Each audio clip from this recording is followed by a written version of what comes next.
Hello, people on Zoom. We got Travis. Yeah, okay. And we got our camp students here. Thank you very much for coming. I'm Chad. I'm the chair of the Geosciences department. And we're happy you guys can come learn more about groundwater and how important that is. And geosciences, we do a lot of that. We have a professional geology, a geoscience, which is kind of just build your own degree. And then we have a climate change and environmental justice concentrations on the geosciences. And so all of them lead right to what our wonderful speaker tonight, Jennifer Sandoval-Hickenbottom, will talk about. And I'm really excited that Jennifer's going to talk about her past, which is amazing. I was going to talk about it, but I saw she's got slides that look really neat. And I'm really excited. So without further ado, please welcome Jennifer Sandoval-Hickenbottom. Yay! So I was still a little confused as to what the Chad wanted me to speak about. So it's a little bit of everything, and feel free to interrupt and ask questions throughout the presentation. So I go this way. Wrong one. Doesn't work now.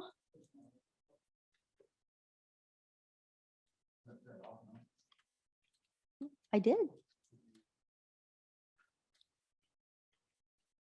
Oh, it's right here. Nope. No? That's fine. I'm sorry about that. That's okay.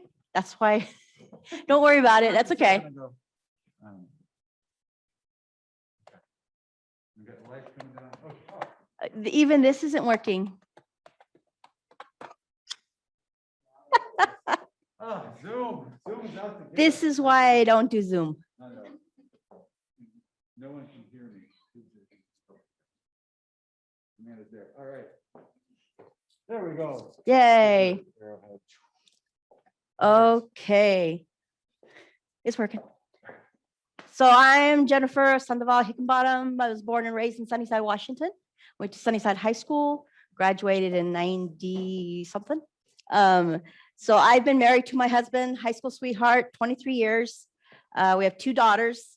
One is a junior and the other is eighth grade. And so we're starting this whole college thing right now as well. Lots and lots of animals. I love animals. We currently live in Yakima. I went to Stanford University and then on to University of Montana. Let me show you that one. Nope, wrong one. All right, graduated Sunnyside. I decided to go to Stanford. I decided to go Ivy League. And just to give little bits and pieces of some of the struggles and issues that I had getting to where I'm at now. I had, at that time, Sunnyside was not very supportive of getting minority students to college. They just weren't. So my guidance counselor told me the best I could do was YVC. Nothing against YVC, but I didn't want to go to community college. I wanted to go to four-year school. And so they were not very supportive. So I wanted to do it. You kind of do what you have to do, and then you kind of throw it back in their face. I mean, like I applied to all the Ivy Leagues. I got into all but one.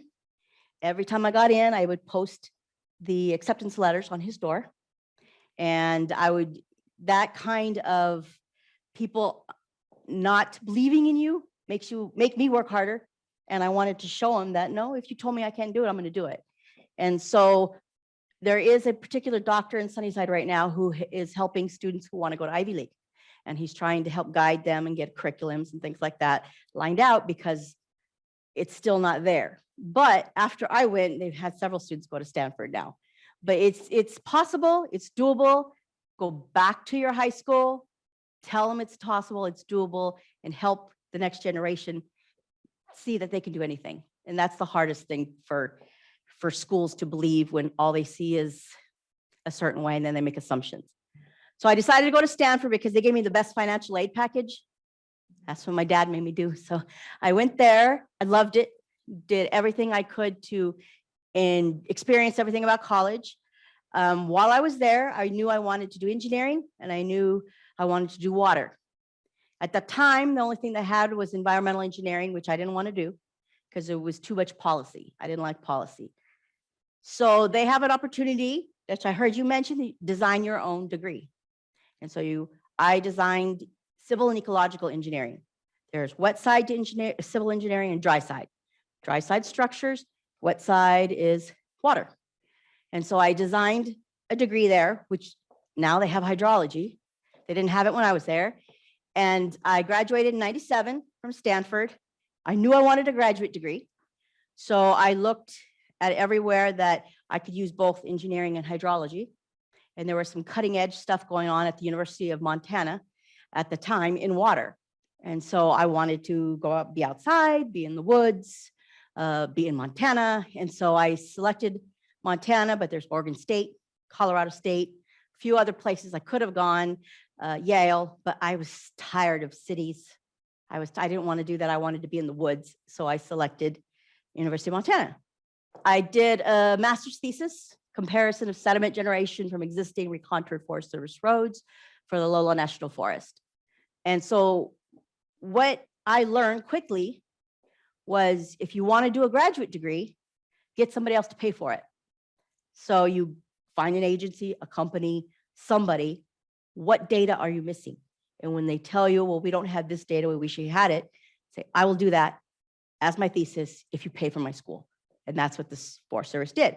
I said, I will get you the data you need. I will do my research on that. I will get it published. They get first dibs to the publishing, but they paid for my school. And so that's one thing. If you're thinking about going to graduate school, find where you want to work, whether it's where you want to live or whatever you want to base it on, and find somebody and say, what data do you need? I will get it. And then they'll more likely pay for your school. So that is one thing to keep in mind when you're going to do graduate school. So that led to my first career. So because I played rugby at Stanford University all 4 years. And when I went to Montana, I ran into a man who played rugby. He happened to work for the Forest Service. So we had the common interest, rugby. And that's where I started talking to him about, oh, I'd love to be in the woods. I'd love to be in streams and rivers. And that's where I wanted to focus my career. And so he is the one who helped me figure out what data is missing, we'll pay for it. And so that's where I started in the Lolo National Forest in Missoula, Montana. I did all my research geared towards their national forest and published under them. And so that started my career at the Forest Service. Now, this is where you decide, do you want to work for the government? Or do you want to work for private? I tried private, Schlumberger, and I felt like I was selling my soul to the devil. So I quit. I'm not going to do that. So I said, because they are very opposite of environmentalists. And so I decided I want to stick with the Forest Service and do a federal government career. It was very, very hard to get past that salary. You get more salary in private, you do. But what I learned with federal government, you get flexibility, you get safety, you get the best health insurance, you get the best retirement plans. And a lot of that doesn't become important until you have kids. Then you have kids and you're grateful you have that job because you make your own schedule. You can take time off when you want it. You get 12 vacations a year paid, 12 holidays, and then you get vacation on top of that. So there are a lot of positive things to working for the government. One of them is not money because you don't get paid as much as others doing exactly what you do. But there are a lot of benefits that you can't do when you're in the private sector. So then what you learn too is if you want to be an expert in your field, you have to know your field in multiple ecosystems. So when I was on the Lolo, it was all about roads and hydrology. I needed to get beyond that. So I went to the Beaverhead Deer Lodge National Forest in Dillon. That's all about grazing and hydrology, grazing and groundwater, cows. That's what we did. And fire, that place burns. And so all we did was concentrate on cows and fire and how it related to hydrology and groundwater, et cetera. And so I did that I was in Lolo for 3 years, Beaverhead Deer Lodge for 3 years. And then I went to Idaho Panhandle because I was tired of cows. So Idaho Panhandle was all about fire and timber, cutting timber. Everything anybody does that touches the natural environment affects water, plain and simple. So I needed to know how timber affected water, groundwater, et cetera. And so that's why I was on the Idaho Panhandle. And then after that, I just wanted to get closer to home. I had a child, want to get closer to home. So I went to the Colville National Forest. And on the Colville National Forest, it was all about recreation and roads. And so then you have to learn, that's where you learn how to deal with people, water, recreation, because that's what it's about. And no matter where I went, it was anti-government, which is fine, whatever. It was anti-government. And so these working for the Forest Service or Natural Resource Conservation Service or Washington Department of Ecology, any of these places, you're going to come up against the anti-government people. It just is how it is. And then you're also in very small, tiny towns, because if you want to be out in the field, you're in small, tiny towns out in the middle of nowhere. And as you move up in the government, you don't go out in the field anymore. You hire people to go out in the field for you. They get your data, you get more money, you're in the office. So there's a point in time where you need to decide, am I ready to give up being in the field? Because that's what you have to give up as you move up. And so that's where was my first career. After 17 years in the Forest Service, I was done. It is exactly what you think it is. It's good old boys, all white, no accountability, stressful, very male dominated. It was just, I was done. I was like, I don't want to do this anymore. It's just that uphill fight. I'm done fighting it. I got to where I got out of the Forest Service what I wanted. And so about 10 years in, I decided I need to do something for myself. One thing with your job is if you get so good at your job that it's easy and boring, you now have time to do other things for yourself. So I worked and started a nonprofit with a group of people. Well, this is my job though. This was Forest Service. Stream surveys, this is all because of cows right here. And these river surveys, I was always in the water. It was great. Roads, fire, that's all we did. Hydrophobicity, a lot of fire studies that we did with Pete Robichaud over in Moscow. And so that is what first 17 years of my life was dedicated to doing all of that. And then after that, you hit a wall, things are slow, you're bored, you've done it all, so you think. So I started a nonprofit with some people called Hydro Missions International. So what we did was we travel around the world and we only take on assignments that other companies, agencies, nonprofits can't get to, because other NGOs have big trucks. You have to be able to get a big truck somewhere in to drill wells. Well, what about all the villages where you can't get a truck? So we focus on that. We focus on getting by ox, by getting by bikes, hiking, to get into the most remote villages where people forget that there's people out there. So these are all the places I have gone with Hydro Missions International. So I'm the senior associate for all projects in Africa, and my friend is the senior associate for all projects everywhere else. And so we go to these places in groups of 2, sometimes 1, in groups of 2, and we look at their groundwater. We analyze what is around them. We learn how to get them wells, dig them, build pumps, only using what they can give you in their village. You could only use material they have in their village, because if you use some other piece of material and it breaks, they're stuck. They can't do anything. And so that's what we focus on. And it's a lot of it's on education and learning that you can fix this. You can do this. They might not serve as many people as you want, put more wells in. And so that's what we do all over Africa, all over Asia, all these different places, because I knew from a young age that water was my focus. I don't care what it was about water. I wanted to do water, marine biology, anything. I wanted to be with water. I liked water. And so this was where my energy went. Forest Service, yeah, whatever, I did the job I had to get my paycheck to go here. And so they became very supportive of it, the Forest Service, and they would let me go and I would get to do all of these, but this is very groundwater focused. And so you need to also find something to do for yourself that you believe in. This does not pay. I get not a single penny from this. And so this is all volunteer. And so this is, when you start your career, you might as well, and you're in the environmental sciences, you're gonna be really disappointed because you're gonna find a lot of climate deniers, a lot of anti-environmental people, and you're gonna need to find something to keep you afloat, keep you going, keep you fighting on. And so that's where my nonprofit came in. And so these are just some pictures from Sudan. I went to Sudan when they separated, they voted and they separated into two separate countries. We needed to make sure they got water because we knew that's the first thing that gets taken away. When you're in a war, first thing they do is they take away the water. And so that's where we made sure these villages got their water. And the reason they don't go to school, as you probably heard, is the girls walk miles and miles a day, every day to collect the water for the family. That's all they do, every day.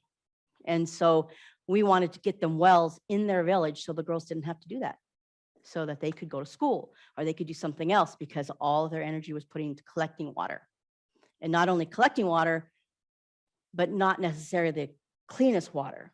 And so we work on cleaning the water and getting people clean water. I believe everybody deserves water. You shouldn't have to pay for it. You shouldn't have to ration it. I mean, everybody gets water, but we abuse it so much. Unfortunately, we just can't. And then there's a language barrier. You figure it out. You use sign language, you use pictures, you use a translator, you do whatever. I would say something in English, which was translated into French, which was translated into Wolof, which was translated. You just do what you have to get your point across. And so this is probably where I want to quit my job, retire, and just do this full time, because this is where you see immediate effect of what you're doing. Whereas with other work I do, you don't, it takes forever. So that is my second career. I was so done with the Forest Service. I didn't want to do this anymore. Forest Service and RCS, all those are about preservation, preservation, preservation. Protect the water, nobody touch the water, take care of the water. Okay. Well, at some point you realize people have to drink water, people have to do their crops, people have to water their cows, and you have to be realistic. So I decided to go to the Bureau of Reclamation. They are more engineer focused, more science focused, less, more accountability, they expect you walking in the door to know what you're doing. Whereas with the Forest Service, they'll train you, you'll figure it out. But with this, they expect you to know what you're doing when you walk in the door. And so this is where I heard about the Columbia Basin Project. They were looking for a project manager for the Columbia Basin Project. They never had one, they needed one. Oh, I'll do it. This will be fun, I'll do it. And so I became the project manager for the Columbia River Initiative and the Odessa Program. So this is the Columbia River Initiative.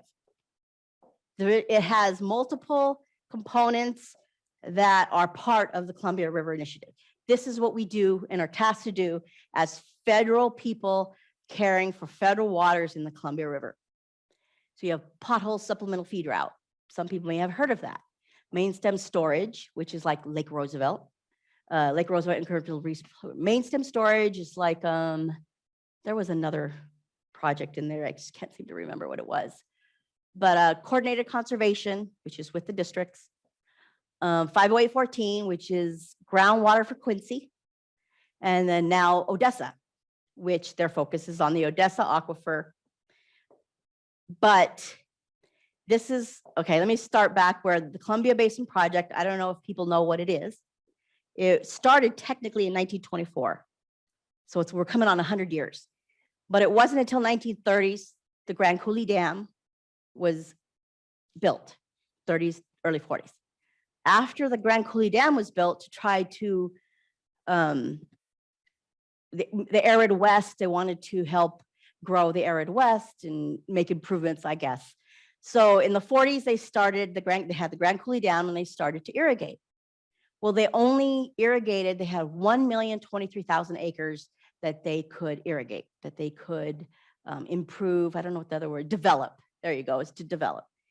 Well, they only got 600,000 of it developed before they had to stop. There was many reasons why they had to stop. It being the federal government, a lot of red tape, every time you change administrations, the whole agency changes. So it's just a pendulum. So you just kind of have to go with it. So the Columbia Basin Project, 1,023,000 acres, is what we live on here in Eastern Washington. And I'm sure people are very familiar with all the crops, hops, apples, everything. And it's more and more recent that the groundwater is drying up, that other people starting to pay attention. So this is what happened in 1970s. Washington State Department of Ecology started to give temporary permits to farmers. Temporary permits to farmers. They're still on these temporary permits 50 years later, 60 years later. These are temporary. So they got these water permits and they're digging deep wells. So over allocating. Eventually we'll get to finishing the Columbia Basin project. We'll finish it, we'll finish it, we'll finish it. No. And so the aquifer dried up. One by one, starting in 2005, the wells started to dry up. The farmers started to panic. What are we going to do? We had Governor Locke. He decided to make this a focus, and he is the one who signed into action the Columbia River Initiative. We need to use the Columbia River to support our farmers and save this aquifer. So that started in 2005. Okay, we're actually going to do something about this. So they had to get all partners involved, irrigation districts, ecology, Washington Department of Fish and Wildlife, Reclamation, everybody to come together and say, we got to save this aquifer. And everybody has the same end goal, but everybody's fighting about how to get there. So once we started the partner said, well, we want to do something to develop this and to save the aquifer. They said, we got to do an EIS. EISs take forever. So finally in 2013, Reclamation published the EIS, which is the environmental impact statement, saying that we know what we can do to help this. Get people off of groundwater and give them surface water. We have a surface water from the Columbia River. Let's make them abandon these wells and we'll give them surface water. Great. So that's what we're starting to do. Well, there's red tape. And so what we have to do is the implementation. This is, by the way, here's the Columbia River Initiative. That's a mess. It's just got a lot going on. This is Odessa. And for some reason, they focused on the Odessa aquifer because that was the aquifer drying up. There's other aquifers drying up, but this one supports the majority of our agriculture in Eastern Washington. So they know they have to deal with this first. And it's part of the Columbia River, part of the Columbia Basin project. Therefore, we already have authority. We have an authority that skips that process. Let's finish this. And to finish it is like $3 billion. Probably not going to happen. And so what we're offering is another step to get closer to that. And that's called the Odessa Program.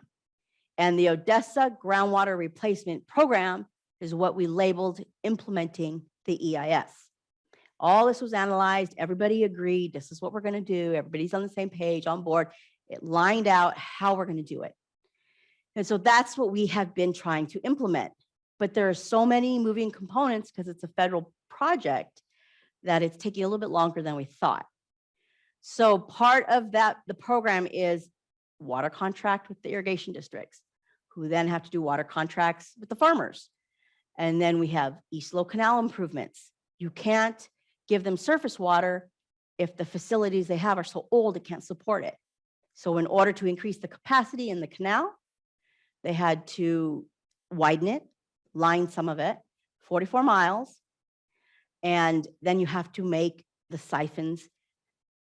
Let me get to that. Seven radial gates to control the water, et cetera.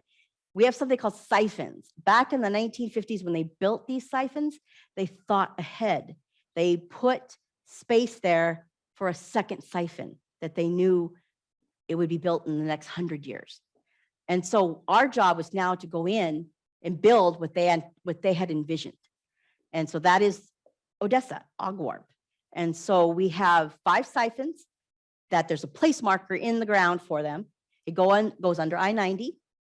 And that we built those siphons. So it took, starting in 2013, we just finished the last one in 2020. We built 5 brand new siphons. You can drive semi trucks through these siphons. These are very, very big, over 1.5 miles underground. We have to walk those underground to make sure they're not leaking, to make sure they're holding up. So these siphons are a big deal, but they increase the capacity significantly to put more water into the canal, which then, once you've solved that problem to get the water in the canal, you now got to get it out to the farmers. So that's where we came up with the pumping plant system.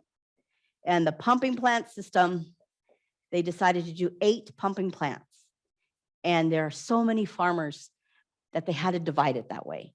And so each group of farmers, 47.5, 11.8, they come together and they have to decide together how they're going to build this, how big is it going to be, how many acres they're going to serve, how are they going to charge. I mean, it's a mess, but it's a lot of coordination. And what we have found is that nobody wanted to be first. Nobody wanted to be first. So we just picked one. We're going to pick this one. We're going to do it first. And the lead in this is the irrigation district, because that's all we can have a contract with. The federal government can only have a contract with the irrigation districts. We can't have it with the farmers. And so it's up to the irrigation district to have a contract with the farmers.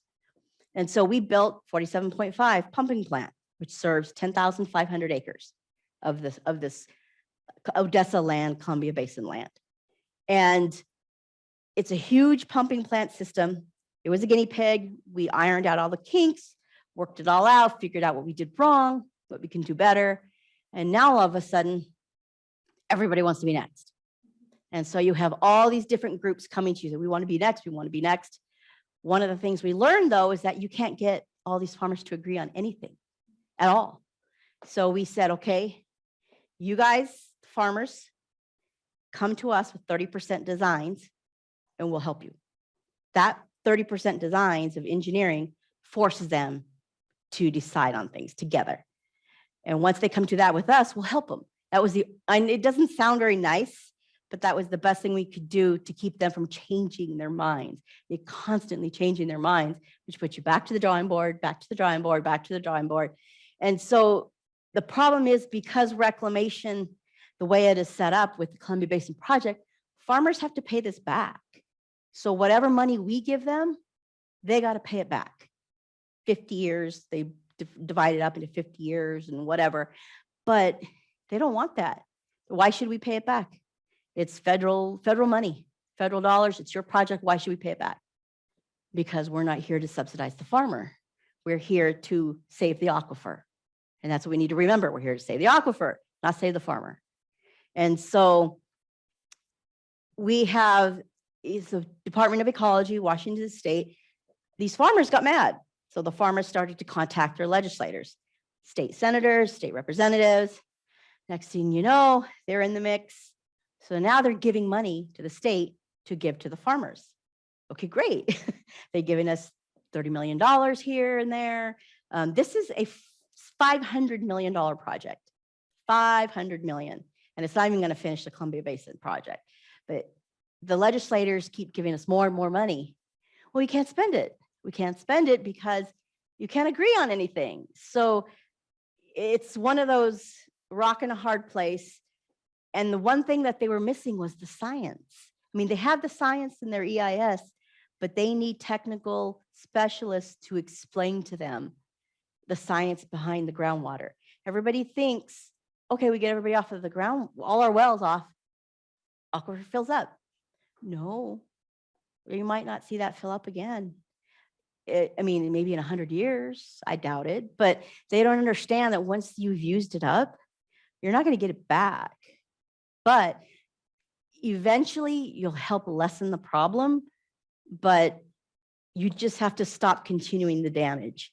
And that's the hardest thing to get the farmers to understand, is the only way they're going to understand it is if they start losing their crops and then they realize it. So that's my job, because I am an engineer, a hydrologist, a watershed manager, was to bridge that gap between the science and the farmer. And so that's what I do, because I have to explain to them and get them to understand what to buy into. And so it's been a very interesting career choice. And this will be done, hopefully, by the time I retire. So this is all I'm going to do until I retire, is to finish this program. And once it's finished, I'm out. I'm done. But that's how big this is. And people don't understand how long it takes to implement something. And so that's what we need. Hydrogeologists. We need geotechnical engineers. We need people who can prove to them that what we're asking them to do is scientifically sound, is necessary, is real, because a lot of them don't believe that. And so that's a push for people to want to work for the federal government in something like this, because we need it really bad. Let's see, wrong way. This is how, for starting in 1920 till 2030, this is the kind of what we've lined out. And it's really hard to see, you probably won't see it, but basically you can only do so much within the century. And so you can only do so much within a decade. So you just really have to just keep going and see the long-term picture.